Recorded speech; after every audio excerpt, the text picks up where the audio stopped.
여러분 안녕하세요. 요즘 현대인들은 발효에 대해서 관심이 매우 많습니다.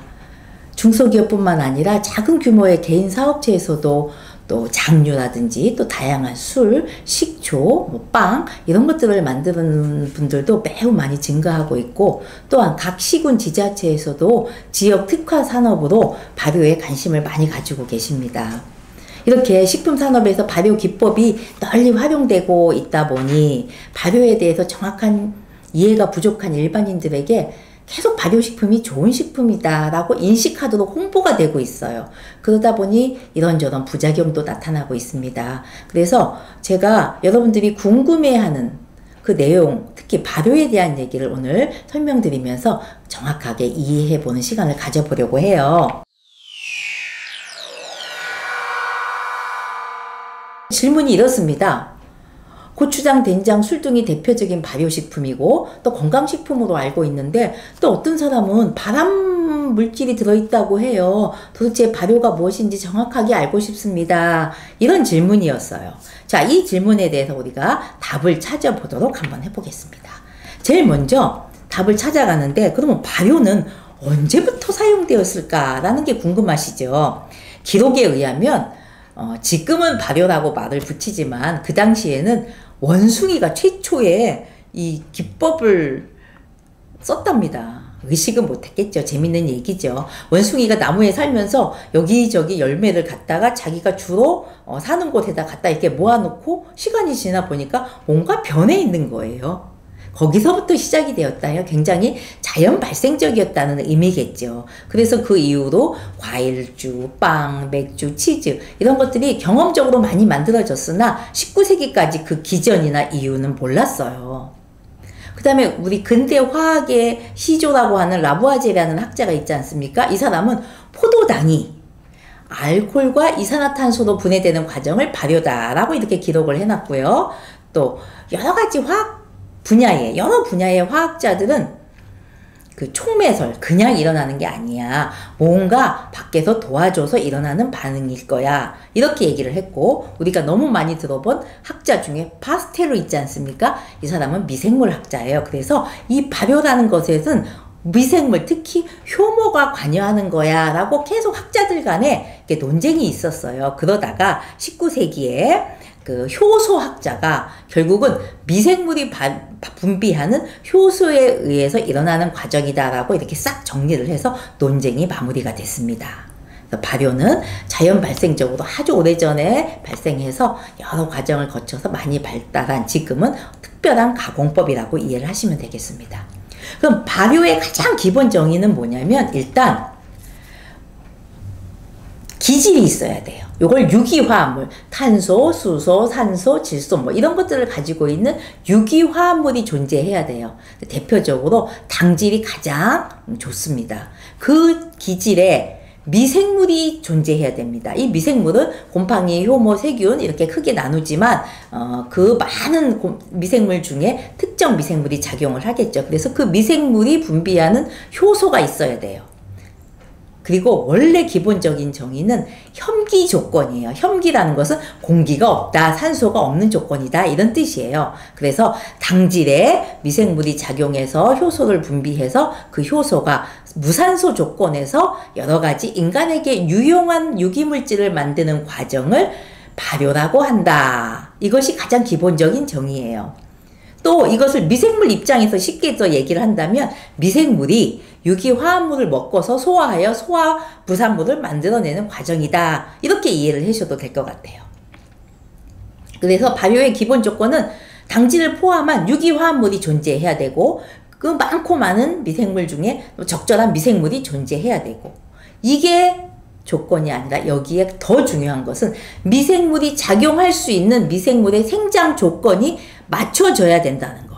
이 세 가지 조건이 맞춰졌을 때 가장 바람직하고 바른 발효가 일어나는 거예요. 그런데 이 식품 산업이 발전하다 보니까 발효의 의미가 좀 더 확대됐어요. 차이가 뭐냐면 조건의 차이예요. 원래 기본적인 발효 정의는 무산소 조건이었잖아요. 근데 호기적 조건, 산소가 있는 조건에서 산소를 충분히 공급받으면서 유기물을 분해해가지고 또 변화시켜서 다양한 유기물질을 만들어내는, 예를 들면 항생물질이라든지 아미노산, 유기산, 또 인간에게 유용한 여러 가지 유기물질을 만들어내는 과정을 이제는 발효라고 하자. 그래서 발효의 의미가 좀 더 확대되었어요. 그러나 기본적인 정의는 당질, 미생물, 무산소 조건, 또 분해돼서 다양한 유기물이 나온다. 이렇게 이해하시면 돼요. 그러니까 굉장히 인간이 식품을 가공하고 또 저장하는 방법 중에 좋은 방법 중에 하나예요. 그러면 여러분들, 발효의 종류는 어떤 것이 있을까요? 원료에 따라 곡률과 원식품이 유기물질이 돼서 미생물이 작용한 것들 많죠? 막걸리, 약주, 맥주, 소주, 빵 이런 것들. 그 다음에 콩, 간장, 된장, 청국장. 또 채소나 과일류가 또 원료식품이 될 수 있고, 또 어패류, 우유, 육류 이런 것들이 전부 다 발효가 될 수 있는 유기화합물들이에요. 또 한 가지는 발효의 결과물에 따라서 발효가 이름이 좀 달라요. 알코올 발효하면 알코올을 생성할 때를 알코올 발효라고 해요. 그래서 우리가 술이나 빵 만들 때 이렇게 술 냄새 나듯이 요 제빵, 요걸 알코올 발효. 그 다음에 대부분 발효에서 가장 많이 일어나는 젖산 발효예요. 이 미생물의 작용에 의해서 젖산을 만드는 발효를 젖산 발효라고 하는 것이고요. 또 아미노산이 만들어지면 아미노산 발효. 또 식초 같은 초산이 만들어지면 초산 발효다라고 우리가 이렇게 얘기를 한답니다. 미생물이 자랄 때 그 조건이 있었죠. 그거 매우 중요해요. 우리가 그 얘기는 뒤에 다시 한번 해볼게요. 자, 다양한 발효식품이 있는데 농산물, 수산물, 축산물, 이 유기화합물에 곰팡이, 효모, 세균, 또 이 미생물이 만들어내는 효소들에 의해서 많은 것들이 우리가 만들어지죠. 자, 여러분, 곡류에는 장, 또 나토는 다 아시다시피 일본의 그 우리나라 청국장과 비슷한 콩 발효식품이잖아요. 그래서 그 점지력이 위장을 보호한다고 해가지고 굉장히 건강식품으로 인기가 있었어요. 그 다음에 이들리라고 하는 것은 여러분 인도나 남미 인디안의 아침 식사예요. 아주 풍미가 좋은 아주 스펀지 케이크 같은, 크림이 막 듬뿍 얹은 케이크가 아니라 우리가 쪄낸 그런 케이크 같은 그런 빵이에요. 그래서 검은 그 렌즈콩하고 이 쌀 이런 걸 섞어서 반죽을 해가지고 약간 흐르는 반죽 상태로 만들어서 쪄낸 거예요. 그 다음에 퓨토는 필리핀의 아침 식사예요. 이것도 발효한 쌀을 구운 그런 케이크라고 보시면 돼요. 그 다음에 우리 과실 제품 있죠. 와인, 사이다, 그 다음에 펌바인, 이거는 그 포도 넝굴 식물이라든지 그 야자들 있잖아요. 이런 것의 수액을 발효시킨 거고요. 그 다음에 과일주도 있을 것이고, 채소 갖고 만든 것은 김치, 사워클라우트. 여러분 독일의 김치라는 거 많이 들어보셨죠? 양배추로 만든 독일 김치. 그 다음에 각종 피클류, 절임류. 그 다음에 육류 제품으로는 햄, 소세지, 유제품, 요구르트, 치즈, 캐피어. 캐피어는 그 소나 양이나 염소의 젖을 알코올 발효시킨 그 유제품이라고 보시면 돼요. 그 다음에 우리나라에도 이게 지금 캐피어라는 이름을 달고 제품이 나와 있어요. 그 다음에 사워크림, 생크림 발효라고 보시면 되겠어요. 그 다음에 수산물에는 젓갈, 그 다음에 피시 소스, 그 다음 장류, 그 다음에 식혜. 이거 우리나라의 대표적인 생선 발효식품이잖아요. 이 식자는 곡식의 식자고요. 뭐 젓갈 이거에 해자를 써서 식혜예요. 여러분 뭐 그럴 일은 없겠지만 특히 젊으신 분들은 우리가 음료로 먹는 그 식혜와 그 단어가 다르다는 거 이해해 주세요. 그래서 토막낸 생선에다가 무, 소금, 뭐 밥, 엿기름 이런 거 넣고 발효시킨 것들입니다. 또 가장 우리나라에서 강조하고 있는 콩을 이용한 발효식품, 메주, 된장, 간장 이런 것들이고, 또 많은 분들이 또 술에 너무 관심이 많아가지고 술을 잘 발효하는 그런 어떤 그 단체나 이런 그 연구소도 많이 있어요. 그래서 전통 우리 가양주를 발전시켜 보겠다는 그런 취지로 열심히 하시는 분들도 많이 계십니다. 그 다음에 세계의 발효식품 중에 여러분 이 납작하게 난이라는 빵이에요. 빵 들어보셨죠? 우리가 세계의 뭐 음식 문화 기행 이런 걸 보면 많이 나오는데, 나는 발효된 밀가루를 화덕벽에다가 딱 붙여서 구워낸 빵이에요. 그러니까는 플랫한 브레드다, 평평한 빵이다 이런 뜻이에요. 그래서 중앙아시아, 서아시아 이런 쪽에서 많이 먹고요. 그 다음에 템페, 뭔가 약간 케이크 같은 느낌이 들잖아요. 생긴 것은 인도네시아의 콩 발효 식품이에요. 그래서 채식을 하시는 분들이 고기 대신 많이 드시는 것이고요. 청국장과 조금 비슷한데 청국장은 냄새가 나잖아요. 근데 이건 냄새가 나지 않고 굉장히 가벼워요. 그래서 그 샐러드 위에 토핑을 한다든지 튀긴다든지 볶아서 많이 드십니다. 그 다음에 요것이 사워클라우트예요. 독일의 양배추 김치. 액젓 같은 저 그림은 바로 뭐냐면 태국의 그 멸치나 새우 이런 데다가 소금을 뿌려갖고 발효를 시킨 후에 국물만 건져낸 것으로서 우리나라의 그 멸치 액젓과 비슷해요. 남플라라고 하는 그런 것들이에요. 이건 지금 몇 가지만 소개해드렸지만 전 세계의 발효식품들은 종류도 많고 다양합니다. 근데 그만큼 발효식품이 또 이 발효 가공법이 우리들의 삶에 많은 영향을 끼치고 또 도움을 준다는 것은 우리가 이해하시면 좋겠어요. 그런데 요 한 가지, 우리가 발효를 시킬 때 원재료 유기화합물에 당질이 조금 부족하다 보면 설탕을 첨가하는 경우도 있고 또 전분을 첨가하는 경우도 있어요. 여러분 그 콩 갖고 맥주 만들 때 어머니들이 전분 같은 거 넣고 반죽하시는 거 보셨죠? 당분이 부족해서 공급을 위해서도 넣는 것입니다. 근데 이때 우리가 조금 헷갈리면 안 되는 게 그럼 매실 만들 때 설탕을 넣는 것도 그것도 발효예요? 이렇게 얘기하실 수 있어요. 그러나 그것은 발효가 아니에요.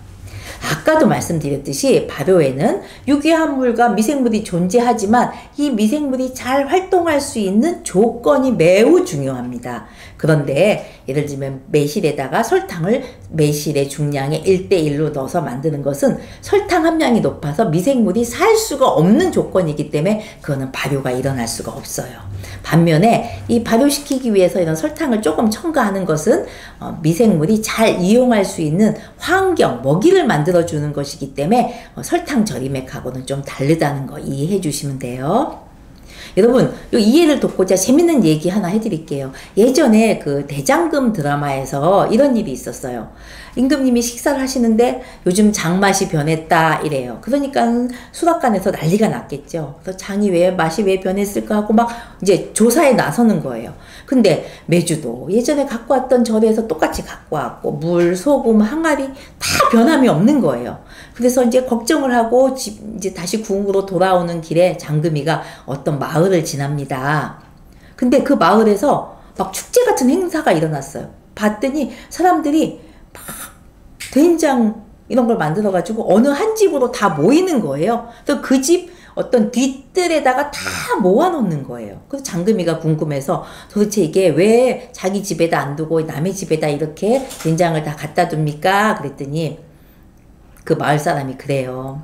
이상하게 이 집에서 띄운 메주는 맛있어요. 이런 얘기를 하는 거예요.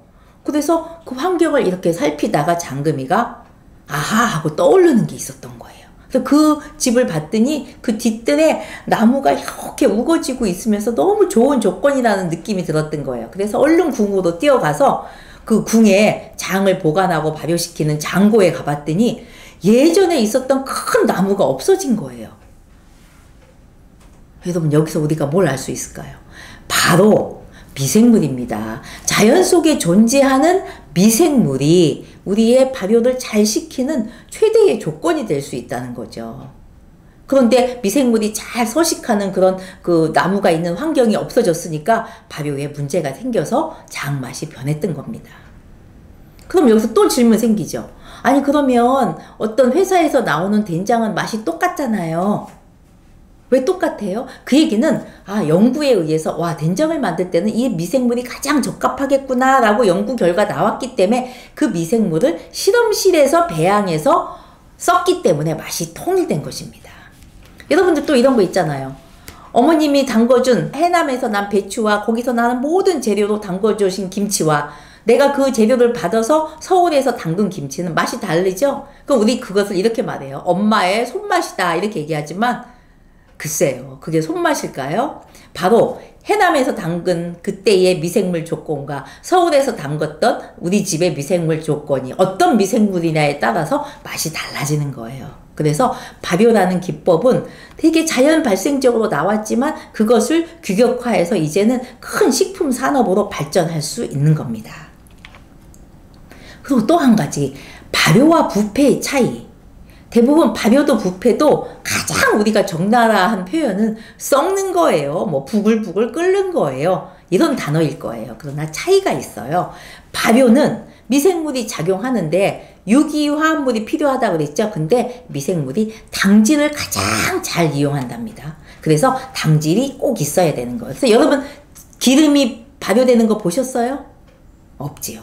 반면에 부패는 원래는 단백질이 이 변해서 부적절한 성분이 생기는 것을 부패라고 하는데, 이제는 단백질뿐만 아니라 모든 것들이 미생물에 의해서 부적절한 생산물이 생성되는 것을 부패라고 얘기하고, 이제 부패란 단어가 약간 부정적이다 보니까 이상 발효 이렇게 쓰기도 합니다. 그렇죠? 빵도 그럴 수 있고 쌀보리도 그럴 수도 있고 우유도 그럴 수도 있고. 그래서 부패와 발효는 물질이 있어야 되고 미생물이 작용하지만 결과물이 다르다는 거, 여기서 붙여진 이름이다 생각하시면 됩니다. 사람 몸에서도 젖산 발효가 일어난다고 합니다. 여러분들, 우리가 평안하게 쉴 때는 산소를 잘 공급을 받아서 세포에서 여러분이 먹은 음식이 에너지화 될 수 있게 해줍니다. 그러나 여러분들이 막 급한 달리기를 했어요. 달리기 끝나고 나면 우리가 어떻게 하죠? 숨을 헐레벌떡 급하게 쉬잖아요. 왜 급하게 쉴까요? 에너지를 빨리 만들어야 되는데 산소가 부족해. 그러니까 무호흡 상태에서 우리가 에너지를 만들어내는 거예요. 그러다 보니까 바로 에너지가 나오지 않고 젖산이라는 물질이 생성이 돼요. 그 다음에 생성된 젖산이 다시 사이클을 거쳐서 에너지를 내기 때문에 결국은 에너지를 내지만 젖산이라는 물질이 생기기 때문에 이 과정은 젖산 발효와 같다 해서 우리 몸에서도 젖산 발효가 일어난다고 이렇게 얘기를 해도 무난합니다. 발효식품은 건강식품으로 알려져 있거든요. 그럼 발효식품은 천사일까요? 자, 봅시다. 장점을 살펴보면 아까 유기물을 분해해서 인간에게 유용한 물질들을 많이 만들어낸다고 그랬죠. 그것을 살펴보니 다양한 생리 기능을 활성화시켜주는 기능이 있다는 거예요. 면역 기능, 항암 기능, 중성 지질 저하, 항산화 작용, 항바이러스, 아토피 예방, 중금속 배출 이런 것들을 많이 하고 있어요. 굉장히 좋은 효과죠. 그 다음에 또 하나, 발효식품은 굉장히 감칠맛이 있다는 거예요. 발효식품은 소화 흡수율이 증가된다는 이런 장점이 있어요. 너무 좋죠. 반면에 단점도 있다는 거예요. 아까 질문하신 분이 발암물질이라고 발암식품이라고 하는데 그건 어떻게 된 거예요? 걱정을 하셨거든요. 맞습니다. 발효하는 과정에는 에틸카바마이트라는 발암물질 또는 나트륨 또 질산염 이런 것들이 과다 섭취하게 되면서 또 발암 과정에 들어갈 수도 있고, 또 곰팡이 중에 아플라톡신이 생길 수가 있어요. 이거 역시 발암물질이에요. 그 다음에 여러 가지 이런 생화학적인 아민유가 생성이 돼요. 아민유는 이 단백질 아미노산에서 만들어진 물질들인데 이런 것들은 알러지, 두드러기, 뭐 고혈압, 두통 이런 것들을 유발하는 물질이 될 수도 있어요. 그 다음에 이제 기존의 식품이 가지고 있는 어떤 성분이나 약성이 좀 변화될 수 있다는 거. 그 다음에 분해되면서 과당이 많이 생성된다는 이런 또 단점도 있는 거예요. 또 어떤 분은 발효식품이 그럼 발암물질이 들어있어서 발암을 일으키는 식품이야? 이렇게 생각하실 수도 있으실 거예요. 그러나 장점과 단점을 잘 이해해서 발효식품은 천사도 악마도 아닌 우리 인간이 어떻게 사용하느냐에 따라서 천사도 될 수 있고 악마도 될 수 있다는 것을 기억해 주세요. 그래서 발효라는 것은 자연 발생적으로 출현한 것으로서 오랜 역사를 가진 가공법이다. 또 저장성을 높이기 위한 방법이지만 현재는 단순한 저장이 아니라 다양한 생리활성 물질을 만들어내는 식품 산업에서 이용되고 있는 기술 원리이기도 하다. 그러나 최고의 건강 음식이라는 인식은 가지지 말자. 왜? 장점과 동시에 단점도 있기 때문이다. 그리고 발효는 이렇게 말로 설명을 드릴 때는 굉장히 간단한 것 같지만 이 과정을 굉장히 복잡하고 또 위생적인 문제 이런 것들이 발생할 수가 있어요. 그래서 우리는 발효에 대한 정확한 개념과 목적과 또 장단점 요걸 좀 잘 이해하시면 우리가 너무 발효식품에 그냥 질질 끌려가는 그런 소비자가 되지는 않으실 겁니다.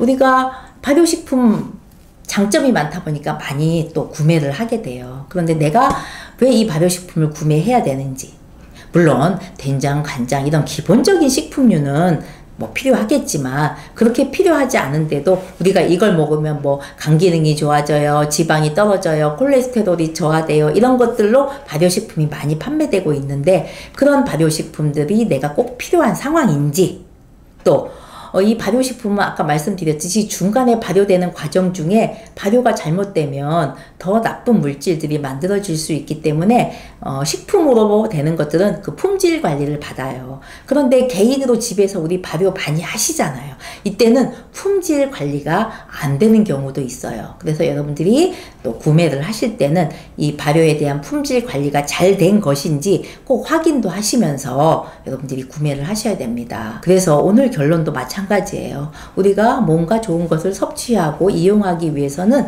무조건 좋대 이게 아니라 식품과 음식에 대한 바른 이해를 통해서 여러분 스스로가 현명한 소비자가 되셔야 돼요. 그래서 그 현명한 선택을 하셔서 우리들의 건강과 행복이 이어질 수 있는 겁니다.